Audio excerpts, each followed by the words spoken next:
On Topstory tonight, NDC locked up an emergency National Executive Committee meeting as they consider their response to the MPP's invitation to a meeting to resolve the threat of party militias. Tonight, we hear from President Akufo-Addo, who is calling for the support of all right-thinking members of society to deal with the threat. I want to assure you that whatever steps that need to be taken to deal with these phenomena of impunity, I'm going to do my best to take it. I call for your support and the support of all right-thinking citizens in our society. The NDC had always maintained in their letters to the president that they are prepared to meet the NPP whenever and wherever. So why are they already dismissing the invitation as being in bad faith? The NPP in their operations are exhibiting some level of bad faith, which to start with will not help our discussion.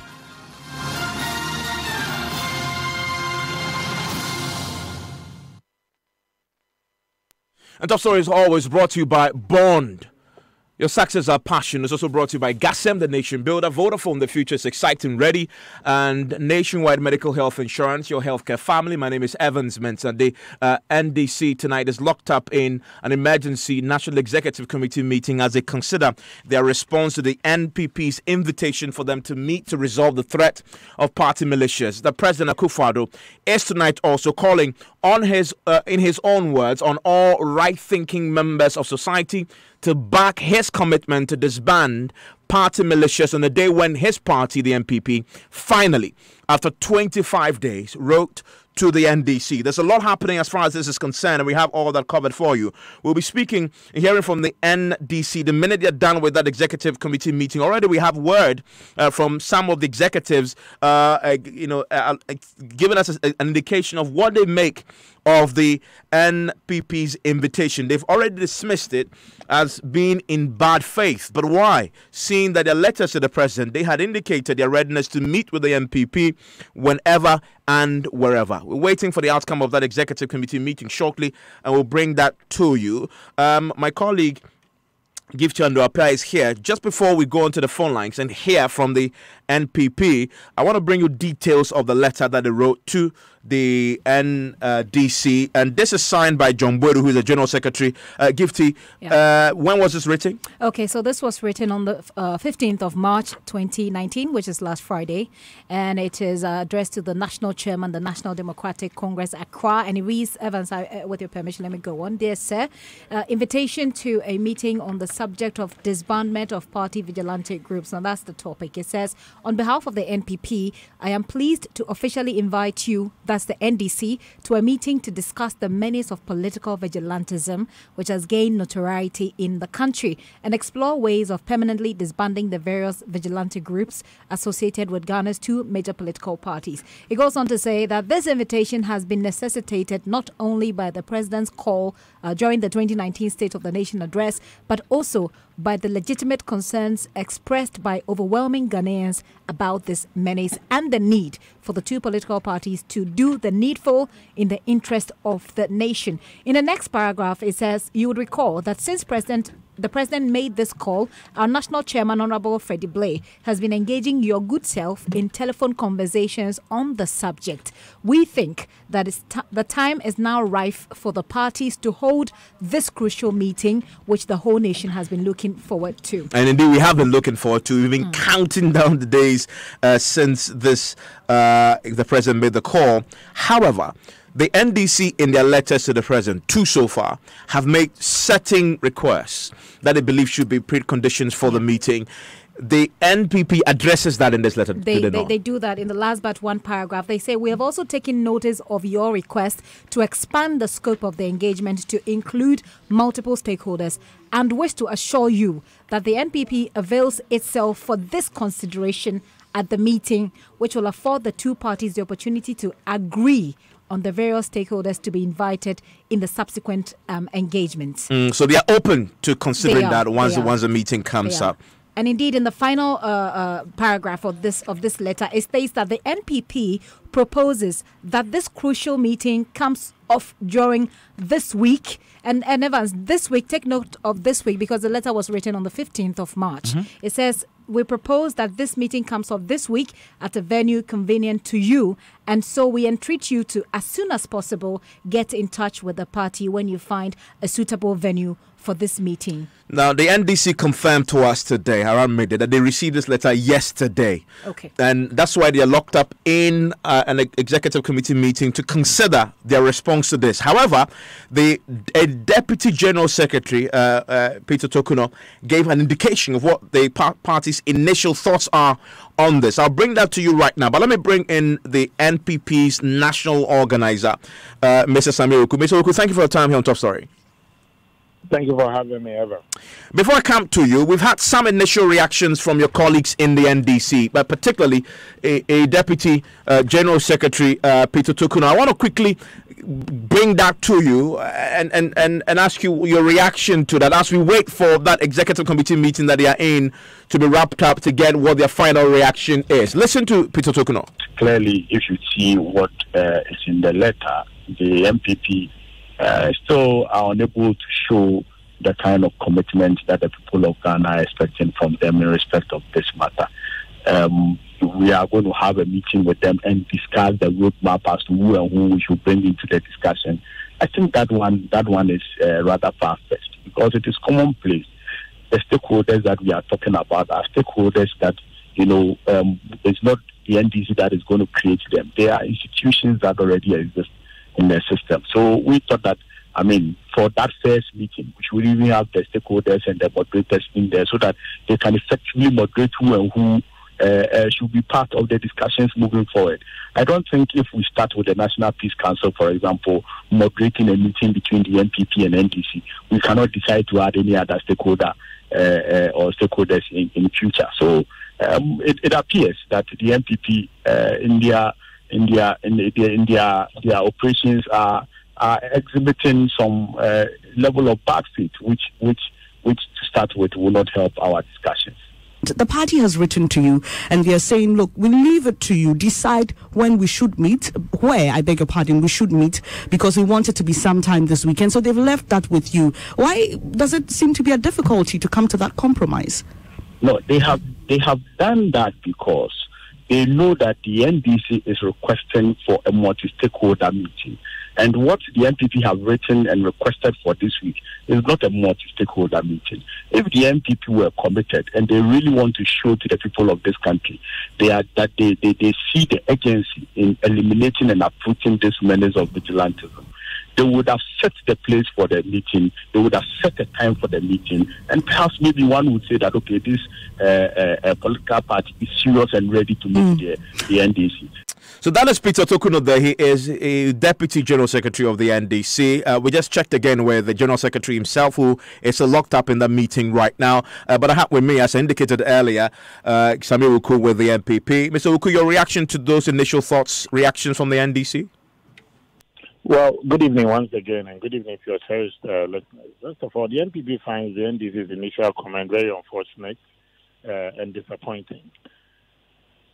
Since this matter broke, and ever since the president also did make the call for these two political parties to also engage each other, the national chairman of the NPP on countless occasions placed calls to his NDC counterpart.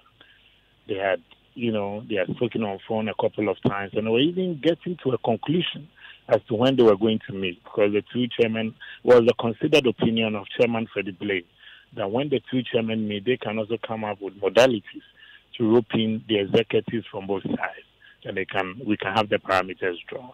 Unfortunately, we had the Ofoso Ampofo leak tape, and so the national chairman of the NDC was engaged subsequently.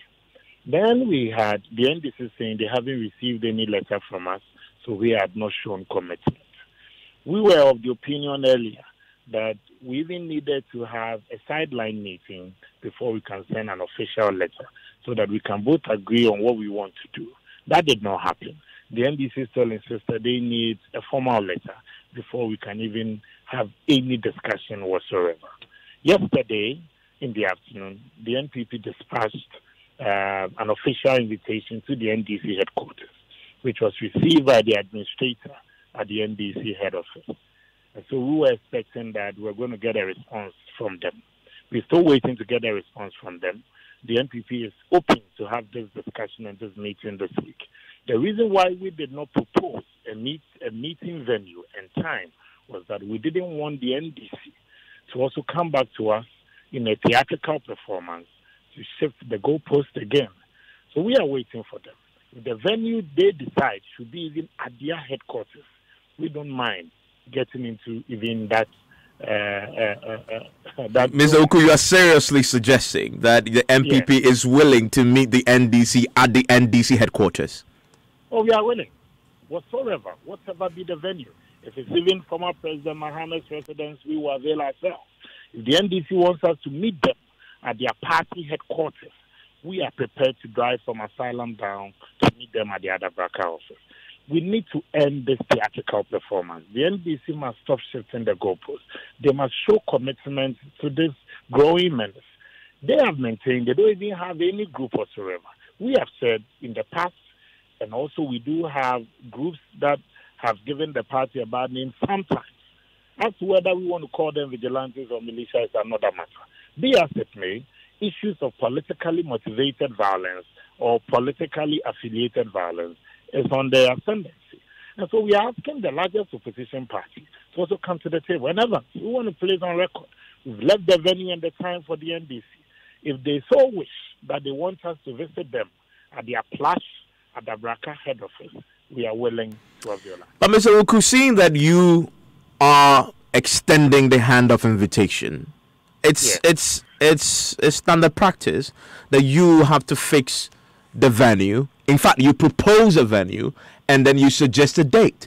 You haven't done any of these. You say you only did that because to avoid theatrics. The NDC have always maintained, I want to quote in their first letter to the president, that we will therefore avail, I'm quoting, we will therefore avail ourselves of the opportunity whenever, at the pleasure of your excellency, at a venue convenient for the purpose. They've already told you that you simply will have to tell them when they'll meet, when you want to meet and where, and they'll be there. Just as you say, you want to meet them at their headquarters if they so wish. Evans, I want to believe that the NDC had the president right. I also want to believe that the NDC did listen to the president's speech. The president did not say that he was going to engage the two parties. The president did not also say that he was going to extend an invitation to the NDC.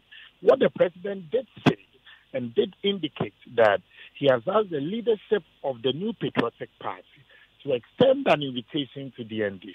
Even then, the president never said it should be a written one. But our friends, our brothers from the other side, say they want everything on paper. But it is erroneous to even suggest and for the NDC to have written to the president demanding the venue and time. Because the president was expecting the two political parties. And mind you, these parties are not minors. If they were human beings, they were adults. And for these two political parties between us, we've shared over 7 elections and several by-elections. And we garner over 95% of the vote every 4 years between these two political parties. So isn't it strange that in the Parliament of Ghana as we have it today, with the NPP having 169 members of Parliament and the NDC taking the rest of the seats, so these two political parties are the two major ones. In fact, they're only political parties in the chamber of Parliament. So why is it becoming so difficult for the NDC, their colleagues on the other side, which is us, asking that we don't want to dictate to the NDC. We don't want to treat the NDC as our baby. They are not babies. These are adults. We want them to also be partakers and full stakeholders in this process. That is why we have taken the initiative. We've written to them. We don't want them to shift the goalpost again, come back to the NPP and say, okay, why did you propose a date and venue? Why didn't you leave it for us to discuss? That's why we've left it for them. And we are determined and prepared to join them, even if it's at their head office, if it's at JoyFM, whatever. But we believe that the time has come for the NDC to stop the excuses and for us to get to the table. Mm. And you've heard in the Deputy General Secretary's point that they actually question your commitment because you can't even come to fix a date and time for your own invitation. But we are available. We have said this week. And the time, what if we propose a time? NDC will say it's not convenient for them. I'm sure if we had proposed a time, they would have even started. You could have also proposed a venue. So that is why we have written to them. So if they believe that we should propose the venue and treat them as our babies, which we don't want to believe they are our babies, we want to believe they are co-equals. We are both mature political parties. So we have said, okay, we are willing to meet. We are available for us to meet.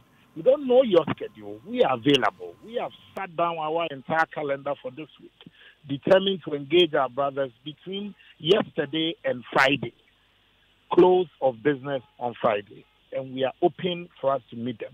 If they so wish that we can even meet this evening, the New Patriotic Party, with Chairman Freddie Blay and the rest of us as executives, we are willing to meet our colleagues. And you say in the letter, and one of the key issues of contention is the expansion of the scope to include external bodies, but also include a mediator. You say that the MPP avails itself for this consideration at the meeting, which will afford the two parties the opportunity to agree on the various stakeholders to be invited on the subsequent engagements. I get the sense here that the NPP is not opposed. In fact, you welcome external mediators and external stakeholders. We did and we still do. But you cannot have this engagement on radio. It's when we both parties meet and we say, okay, maybe we want Evan Spencer to be present. This one says, okay, no, we want MFR Power instead to be there. Okay, no, we want maybe Araba Kumsin to be part of the negotiator. So you cannot have this back and forth through letters. The first meeting must set the parameters. And from our side, we foresee that it's not going to be a one-day meeting and that ends this matter. So when we both agree that, okay, these are stakeholders who will play a vital role looking at the background they are coming from. For instance, somebody may suggest that, okay, for instance, just for the purposes of argument and example's sake, okay, we want the Catholic Bishops' Conference. Another party say, okay, no, we want the Ghana Pentecostal Council. One will say, okay, no, we want the Peace Council. Another one will say, no, we want CDD. This one will object to CDD. This one will say, we want IDE. So you cannot have this back and forth endlessly on radio. We cannot continue. That's what I'm saying. It's time we cut the theatrical performance. Our colleagues, we are available for them. We dispatched the letter yesterday. They have acknowledged receipt of it. They have subsequently commented on this matter.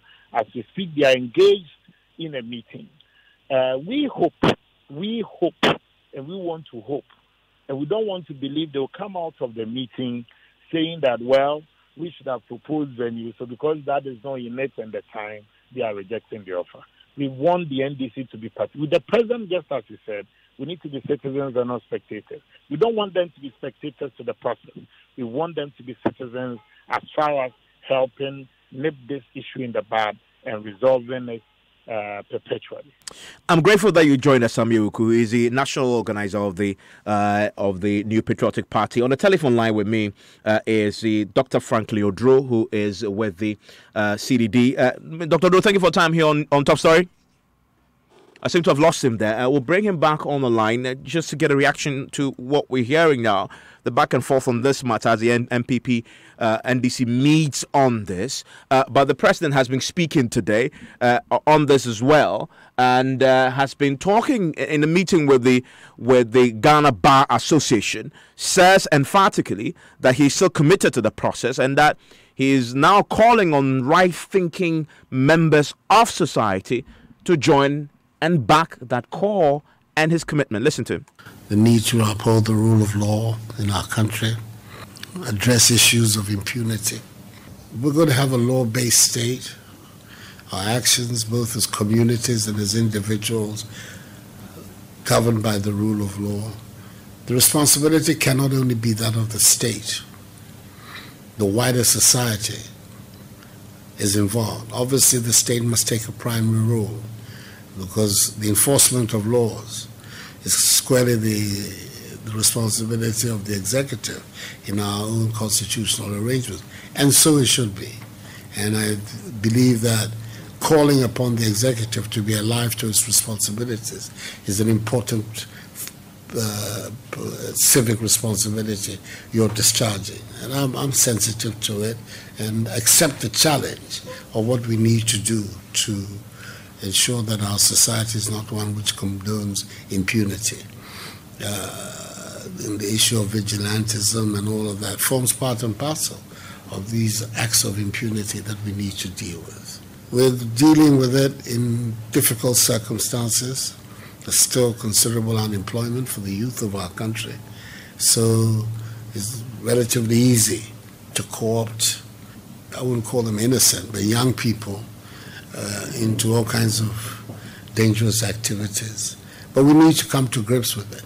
And I want to assure you, and through you, the Ghanaian people, that whatever steps that need to be taken to deal with these phenomena of impunity, I'm going to do my best to take it. I call for your support and the support of all right-thinking citizens in our society to contribute to the effort that is being made to drive impunity out of our system and to uphold and safeguard the rule of law. That is the president today speaking at Jubilee House when he met the Ghana Bar Association. I have with me on the telephone line Dr. Franklin Odo. Doc, thank you for your time here on Top Story.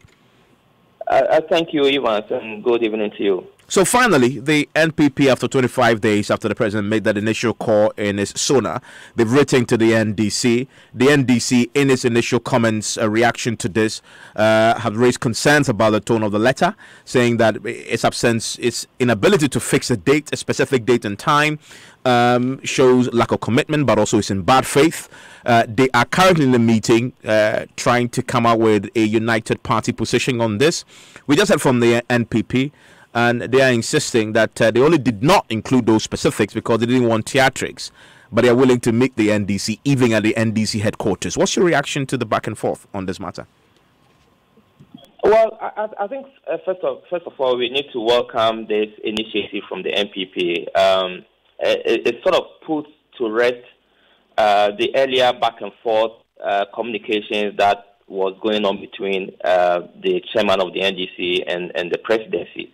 I had said elsewhere in the past that the president ought not to have responded to those communications. He should have just referred the NDC chair's letter to the party because the president actually called on the two parties to begin this dialogue. So I think it's a welcome news, but more importantly, you know, if I look at the aspects of the letter, which is online, and if that is the correct one, it sort of confirms certain recognition on the part of the NPP, and I think the letter from the NDC also confirms that at least publicly we are witnessing acknowledgement on the part of these two parties, recognizing that the what is happening is not something that we want, and the fact that Ghanaians generally want the two parties and the nation to deal with it. If you look at the MPP's letter, making reference to overwhelming Ghanaians' concern about this issue and the fact that there's a need for the two parties to meet to do the needful things, I saw that as a public recognition, and this is documented. And I think it's a good start for what all of us want this issue to end once and for all. So we are waiting to hear from the NDC on the back of their meeting, which is currently underway, trying to fashion a party position on the invitation. What are your own expectations ahead of that? I mean, I expect them to welcome the NPP's letter because the initiative, they want to be consistent with the position they took by first writing to the president, elaborating the processes that they want this conversation to take place. Especially when in the first letter to the president, they said they are willing to meet whenever and wherever. Exactly. So I expect them to be consistent. I expect them to welcome the NPP letter. Of course, I heard you say that they had been concerned by the fact that there were no specifics in terms of the date and things like that. But those are things that can be ironed out. But I expect them to welcome this, and I expect them to also offer a positive response and assure the party, MPP party, and the nation that they are ready to meet with the MPP, and therefore find a way to think about the dates and venues for that meeting to occur. I'm grateful that you join us with those thoughts, and we await to hear from the NDC on the back of that executive committee meeting that we understand should be wrapping up very soon. Once we get that out of the way, we'll bring that to you. And later, we'll also hear the extensive conversation I had with the former executive secretary to the Ayawaso West Wuogon Commission of Inquiry, and the commission is definitely standing by its insistence that we call these vigilante groups party militias controlled by warlords, and it appears it's something that we will or may find in his final report that they have submitted to the president. We'll get the details of that from the former secretary of the commission, Kofi Abochi, on Newsnight. But this is all part, remember, of the campaign we started with you to get the parties to disband their party militias now.